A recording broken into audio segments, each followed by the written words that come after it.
दोस्तों, आज के इस वीडियो में हम पार्ट 2 के जो आगे का टॉपिक है उसको समझने वाले हैं। तो हमने पार्ट 2 में हमने कृषि के जो क्षेत्र है उसमें कितने महत्वपूर्ण जो जीवाणु हैं वो भूमिका निभाते हैं उसको तो हमने देख लिया है।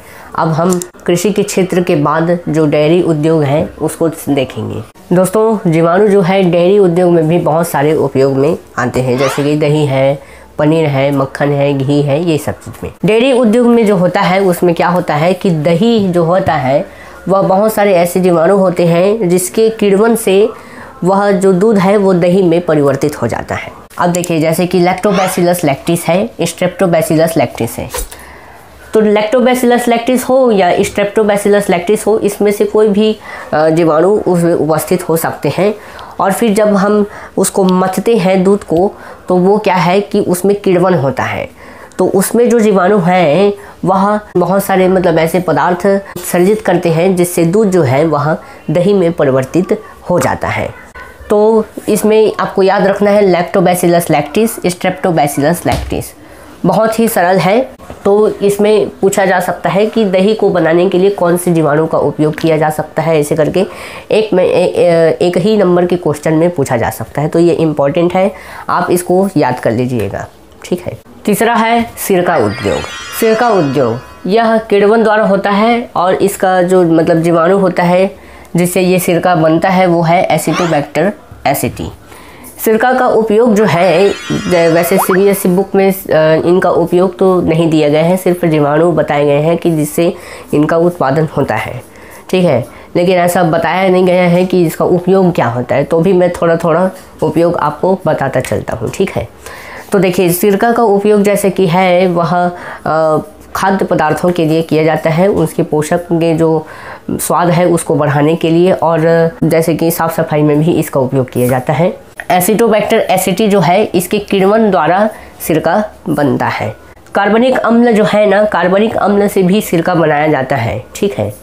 जैसे कि यहाँ पास दिया गया है कार्बनिक अम्ल। कार्बनिक अम्ल जो है वह एसिटोबैक्टर एसिटी से बनता है और एसिटिक अम्ल बनाता है। क्या? CH3COOH, ये है एसिटिक अम्ल। एसिटिक अम्ल से भी सिरका उद्योग सिरका बनता है, ऐसा आप समझ सकते हैं। लैक्टोबैसिलस बल्गेरिकस से भी कार्बनिक अम्ल बनाया जाता है, C3H6O3।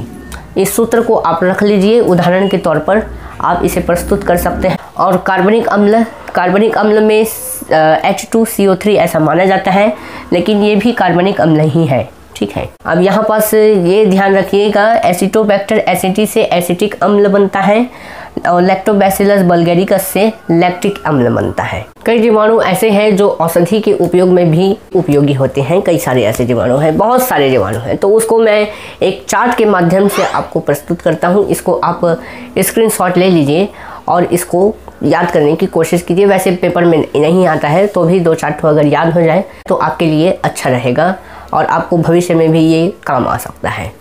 छठवां टॉपिक देखते हैं, रेशो की रेटिंग। अब ये रेशो की रेटिंग क्या होती है?